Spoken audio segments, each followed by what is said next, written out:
मैं एपी विश्वकर्मा स्वागत करता हूं अपना यूट्यूब मंच पर। दोस्तों, आज हम बात करेंगे चिराग पासवान जी की राजनीतिक समझ, उनकी सूझबूझ और एक तरफा प्रेम जो है भारतीय जनता पार्टी से, इसके बारे में हम बात करेंगे। वो कितना सही कर रहे हैं, क्या उनकी राजनीतिक समझ है, क्या उनका पॉलिटिकल कैरियर का आगे फ्यूचर है, इस बारे में हम बात करेंगे। दोस्तों, जैसा कि चिराग पासवान जी बोलते हैं कि हम बीजेपी और मोदी जी के हनुमान हैं, मतलब सो कॉल्ड अपने आप को हनुमान बोलते हैं। ये इस बात को शो करता है कि उनका एक तरफा प्रेम भारतीय जनता पार्टी के साथ किस तरह से है या मोदी जी के लिए किस तरह से है। लेकिन क्या वो सेम वे में उसी तरह से रिस्पॉन्ड करते हैं भारतीय जनता पार्टी, ये देखने की बात है। तो अगर देखा जाए तो जितना भी दावा करें, जितना भी क्लेम करें कि हम पीएम मोदी के हनुमान हैं, पीएम मोदी के लिए कुछ भी कर सकते हैं, लेकिन दूसरी तरफ जब भारतीय जनता पार्टी जो है या पीएम मोदी जो है, इनको कोई वेटेज नहीं देते हैं, इनका कोई महत्व नहीं देते हैं, ऐसी बातों से लगता है। क्योंकि यही चिराग पासवान जी का जो करीब 30-35 साल से जो मकान था, जो दिल्ली में इनका आवास था, 12 जनपद को किस तरह से खाली कराया गया बीजेपी के नेतृत्व में और बीजेपी के द्वारा, सबको पता है। किस तरह से निर्दयता पूर्वक खाली कराया गया, कैसे रामविलास पासवान जैसे वरिष्ठ नेता जो कभी किंग मेकर रह चुके हैं, वो 5-5, 6-6 प्रधानमंत्री बनाने में उनका सहयोग रहा है, वो राष्ट्रीय राजनीति में एक सक्रिय भूमिका निभाते थे और वो किंग मेकर थे एक समय।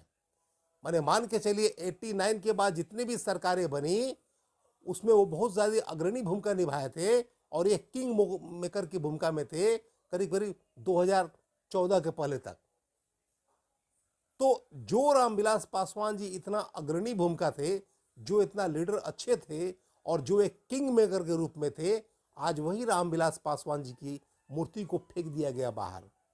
और जिस तरह से जो पता चला है, जिस तरह से जो सुरक्षा गार्डों ने, जो बीजेपी का है, मकान खाली कराने के लिए जिस तरह से मैंने बलपूर्वक प्रयोग किया या जिस तरह से दुर्व्यवहार किया, ये भी बातें सामने में आई, जैसा कि चिराग पासवान जी मीडिया में या कैमरे के सामने बोल रहे थे।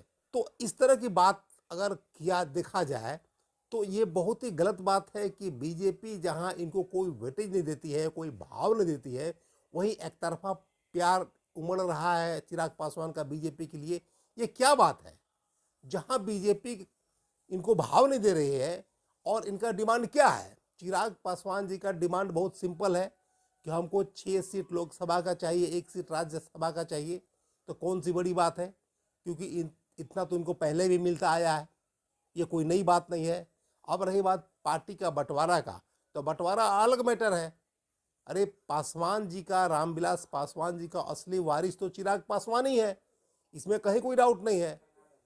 और रामविलास पासवान जी के जितने भाई थे, उनके सहयोगी थे, उनको भी बहुत सारा एमपी बनाया गया है या सांसद बनाया गया है, विधायक बनाया गया है, उनको भी समय समय पर बेनिफिट दिया गया है।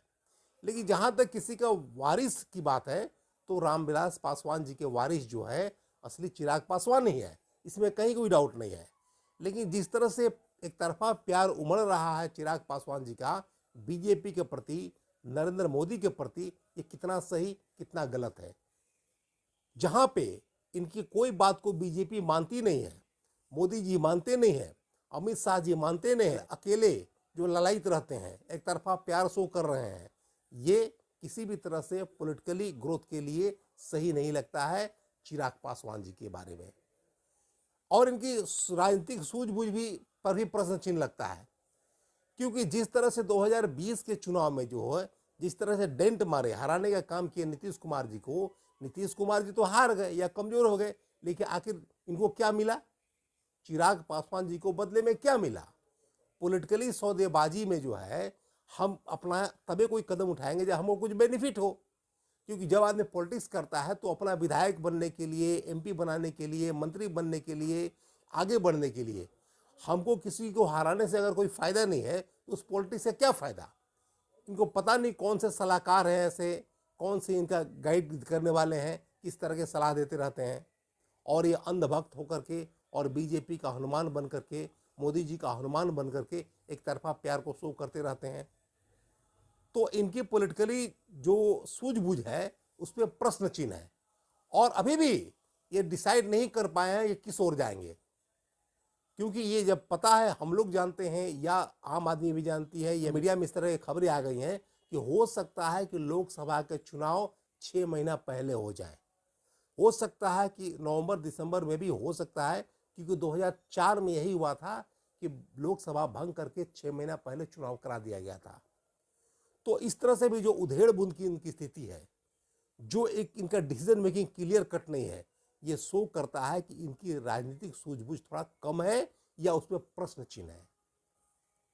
अब इनके जो सपोर्टर्स हैं या जो इनके माने फॉलोअर्स हैं, वो चाहते हैं कि चिराग पासवान जी सीएम बने, तो इनको सीएम के रूप में, कैंडिडेट के रूप में प्रोजेक्ट किया जाता है।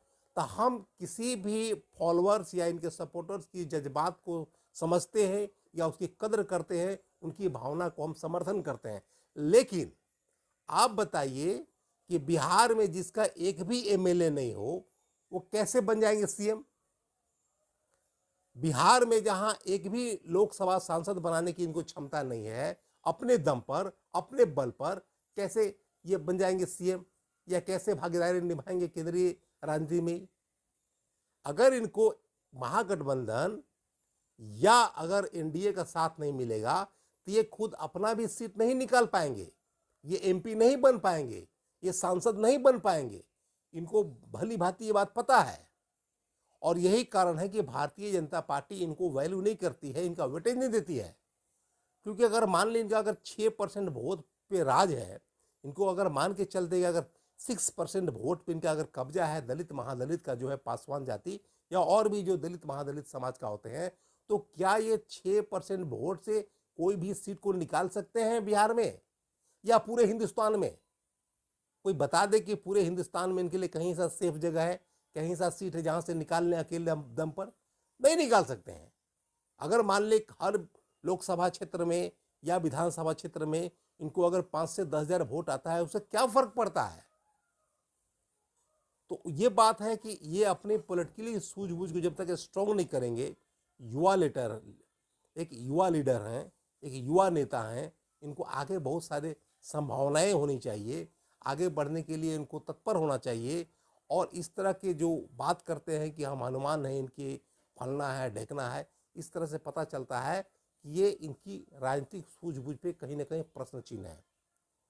और अभी तक डिसीजन नहीं लेना कि आप एनडीए में हैं, आप महागठबंधन में हैं, आप अकेले चुनाव लड़ेंगे या छोटे अलायंस के साथ चुनाव लड़ेंगे। जब तक आप डिसीजन मेकिंग नहीं करते हैं तो आप कैसे एकाएक कर पाएंगे?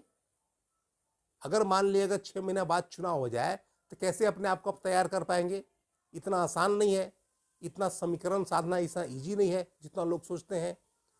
तो ये बात देखने की बात है, सोचने की बात है कि सिर्फ फिल्मी डायलॉग बोलने से या भाषणबाजी करने से या इनके फॉलोअर्स जो चाहते हैं कि मेरा सीएम बन जाए या पीएम बन जाए। देखिए, भारतीय पॉलिटिक्स में जो लोकतांत्रिक व्यवस्था है उसमें आपकी सोचने से कुछ नहीं होता है। यहाँ पे एक अंक नहीं चाहिए, अर्थमेटिक चाहिए। यहाँ पे जहाँ पे सीटों की संख्या होती है, काउंटिंग होती है, आपको उतना लाना पड़ेगा, तभी आप सीएम बन सकते हैं, पीएम बन सकते हैं, कुछ भी बन सकते हैं। किसी कार्यकर्ता की भावना से या उसके जज्बात से या उसके विचार से कोई सीएम पीएम नहीं बनता है। इसके लिए अंकों का खेल होता है। जैसे बिहार में अगर जीतना है, सरकार बनाना है, तो 243 के सीट्स में यहाँ पे 122 सीटें के लिए बहुमत के लिए चाहिए। जादुई आंकड़ा बहुमत के लिए 122 सीटें हैं। उस तरह से देश में जो है 543 सीटों पे चुनाव होता है, उसके लिए जो है जादुई फिगर जो है, बहुमत का आंकड़ा है 272। तो अलायंस से मिलकर के, अकेले मिलकर के इतना लाने के बाद तब कोई पीएम बन सकता है। ये हमारे संसदीय प्रणाली में ये व्यवस्था है। लेकिन कोई कार्यकर्ता जो है अगर बोलेगा कि हमारा लीडर सीएम बन जाए, पीएम बन जाए, फलना बन जाए, ढेकना बन जाए, उसकी हम जज्बात को समझते हैं, लेकिन उसको कहने से पीएम सीएम नहीं बनेंगे। इसके लिए अंगणित होना चाहिए, इसके लिए अर्थमेटिक होना चाहिए, इसके लिए कैलकुलेशन होना चाहिए और इसके लिए प्रॉपर प्लानिंग होना चाहिए, जो आई थिंक चिराग पासवान जी में प्लानिंग बिल्कुल नहीं है। उनका डिसीजन मेकिंग पावर कमजोर है। वो अपने आप को डिसाइड नहीं कर पा रहे हैं कि वो एनडीए के साथ जाएंगे या महागठबंधन के साथ जाएंगे या अकेले चुनाव लड़ेंगे या किसी छोटे छोटे अलायंस के साथ मिलकर के चुनाव लड़ेंगे। तो अभी तक कोई क्लियर कट फिगर न होना ये इनकी राजनीतिक सूझबूझ पे प्रश्न चिन्ह खड़ा करता है। इसलिए इनको अगर पॉलिटिकली आगे बढ़ना है, अगर तरक्की करना है, तो इनको कहीं न कहीं अपने आप में बदलाव लाना पड़ेगा, चेंजिंग लाना पड़ेगा और अपने सोच को डेवलप करना पड़ेगा और अपने माइंडसेट को बदलना पड़ेगा। इस तरह से जो एक तरफा प्यार करते हैं बीजेपी से या मोदी से, इनके लिए कहीं न कहीं घातक सिद्ध हो सकती है और इनका पॉलिटिकली कैरियर अंधेरे में या अधर में लटक सकता है। तो इस बात को लेकर के देखते हैं कि चूंकि इनका महागठबंधन से भी बात चलते रहता है, इनका तेजस्वी यादव से अच्छे संबंध हैं, इनका रिलेशन लालू यादव से अच्छे हैं, राबड़ी देवी से अच्छे हैं, मीसा भारती से अच्छे रिलेशन है। इनको जो भी बात करते हैं, इनको जो भी तकलीफ है, कष्ट है, जो भी प्रॉब्लम्स है, इशूज है, वो सिर्फ नीतीश कुमार को लेकर के है। बाकी इनका जो है उस तरह से कोई समस्या नहीं है महागठबंधन में किसी नेता से, और इन लोगों में अच्छे ट्यूनिंग है, अच्छी वार्तालाप होती रहती है और ठीक ठाक संबंध है। अगर मान लिया अगर नीतीश कुमार जी अगर फिर से चले जाए एनडीए में, जो कि जोरों पर चर्चा है, तो इनका क्या हाल होगा? इनको जो 3 सीटें मिलने जा रही है उसमें ये प्रश्न चिन्ह लग सकता है, क्योंकि नीतीश कुमार जी तक कोई ठीक नहीं है किधर चले जाएंगे। जो राजनीतिक गलियारे में जोरों से चर्चा है, ये फिर से पलटी मार सकते हैं। तो जहां भी महागठबंधन में है, अगर कहीं फिर पलटी मार के चले गए अगर एनडीए में, तो जितने भी एनडीए के पार्टनर्स हैं, चाहे जीतन राम मांझी हो, उपेंद्र कुशवाहा हैं, या मुकेश सहनी है, या चिराग पासवान है, या पशुपति पारस है, सारे के सारे लोगों का समीकरण फिर से गड़बड़ हो जाएगा, क्योंकि इसमें सारे गड़बड़ करने वाले नीतीश कुमार जी हैं। इनका कोई ठीक नहीं है। आज जितना भी बीजेपी दावा करे कि हम नीतीश कुमार को नहीं लेंगे, नीतीश कुमार से दूरी बनाएंगे, तो ये सब पॉलिटिकली में कहने के लिए बात है। बीजेपी का लाल टपक रहा है कि नीतीश कुमार जी कब मैंने ग्रीन सिग्नल दे कि इनको हम ज्वाइन करा ले, क्योंकि बीजेपी को ही पता है कि उसकी कोई औकात नहीं है। बिहार में जो 40 में 39 सीटें जीत चुकी है 39 सीट से, तो उसको ही पता है कि अगर महागठबंधन अगर लड़ेगा, अगर एक साथ ट्यूनिंग बना करके कांग्रेस, आरजेडी और जेडीयू, तो मान के चलिए उनके लिए माने 5 सीटें जितना ही मुश्किल हो जाएगी बीजेपी के लिए। ये बीजेपी को पता है, इसलिए बीजेपी पहले से लार टपका रही है कि हम हमारे साथ चले आए नीतीश कुमार जी, ताकि फिर से हम सरकार बना सके और केंद्र में अपना सरकार स्थापित कर सके और तीसरी बार पीएम मोदी को प्रधानमंत्री के रूप में शपथ दिला सके। ललायत है, लार टपका रही है। तो ये कहने के लिए बात है। नीतीश कुमार जी भी कहते हैं मिट्टी में मिल जाएंगे, बीजेपी से नहीं मिलेंगे। अमित शाह भी कहते हैं कि पलटू राम के साथ नहीं जाएंगे, किसी भी हाल में उनके लिए दरवाजे बंद हो गए, कभी नहीं खुलेंगे। ये कहने के लिए बातें हैं। ये पॉलिटिक्स में कभी किसी के लिए कोई दरवाजे बंद नहीं होते हैं, एक दूसरे के लिए दरवाजे खुले रहते हैं। हमेशा पॉलिटिक्स जो है लोग पार्टी अपने लिए करती है, अपना व्यक्तित्व है व्यक्ति अपने लिए करता है, उनको सिर्फ नाम के लिए है। जनता, पब्लिक, गरीब, गुरबा, किसान, मजदूर, बेरोजगारी, ये सब नाम के लिए है। ये सारे लोग पॉलिटिक्स अपने लिए करते हैं, पार्टी अपने लिए करती है, जो व्यक्तिगत लोग अपने लिए करते हैं। ये सब मैंने गरीब के नाम पर, गुरबा के नाम पर, मजदूर के नाम पर, किसान के नाम पर, ये सब पॉलिटिक्स किया जाता है, लेकिन किया जाता है अपने लिए, ये सबको पता है। तो आई थिंक आज के वीडियो में इतना ही बोलेंगे कि यहाँ पे जो है चिराग पासवान को एक क्लियर कट आइडिया होना चाहिए, अपना कंसेप्ट होना चाहिए, माइंडसेट होना चाहिए, और उनको किनके साथ जाना है प्री प्लान करें। जो भी करना है प्री प्लान करें, क्योंकि जब लेट हो जाएगा तो इनको अपना सांसद का भी मुश्किल हो जाएगा, इनको अपना भी कोई सीट निकालना मुश्किल हो जाएगा, क्योंकि अकेले चुनाव लड़ेंगे तो पड़ जाएंगे फेड़ा में, और इनके लिए अपना सीट भी निकालना मुश्किल हो जाएगा। अलायंस की तो बात छोड़िए। और इनके पास 6 एमपी थे 2019 में, जो कि इनके चाचा पशुपति पारस जो है अपना अलग पार्टी बना करके इनके सारे एमपी को तोड़ के ले गए। तो जब इनको अपना ही पार्टी पर पकड़ नहीं है, अपना ही पार्टी पर कंट्रोल नहीं है, अपना ही डेवलपमेंट नहीं कर सकते हैं, तो ये बिहार का क्या डेवलपमेंट करेंगे? ये हिंदुस्तान का क्या डेवलपमेंट करेंगे? ये दूसरे पर क्या कंट्रोल करेंगे? जब इनकी पार्टी टूट गई, ये पार्टी को नहीं बचा सके, अपने सांसद को नहीं बचा सके, तो इतना बड़ा देश, इतना बड़ा राज्य में कैसे कंट्रोल करेंगे? इनको अपने पॉलिटिकली सूझबूझ को डेवलप करना पड़ेगा, समझदारी को बढ़ाना पड़ेगा, उसके अनुसार काम करना पड़ेगा, और एक तरफा प्यार जो है बीजेपी के प्रति इनको बंद करना पड़ेगा। क्योंकि बीजेपी से उस तरह से रिस्पॉन्स नहीं है। बीजेपी यहां तक कि इनको 6 सीट भी देने के लिए तैयार नहीं है, क्योंकि बीजेपी को पता है कि ये झक मार के कहीं नहीं जाएंगे, मेरे ही पास आएंगे। अब रही बात, इनको सुरक्षा दिया गया है, Z+Y+ जो भी श्रेणी दिया गया है, उससे क्या हो जाएगा? अरे एक राजनेता के लिए जनता से बेसी सुरक्षा कोई नहीं दे सकती है। जो पॉपुलर लीडर है, जो लोकप्रिय नेता है, उसके लिए जनता ही सुरक्षा देती है। उसको सिक्योरिटी माने Y+Z+ लेने की कोई जरूरत नहीं है, इतना बड़ा खतरा नहीं है इन पर। तो ये सब चोचले हैं, ये सब ढकोसले हैं, बीजेपी के बेवकूफ बनाने के तरीके हैं। ये मांग रहे हैं सीट, इनको दे रहे हैं सिक्योरिटी। इनको चाहिए राज्यसभा का सीट, इनको दे रहे हैं सिक्योरिटी।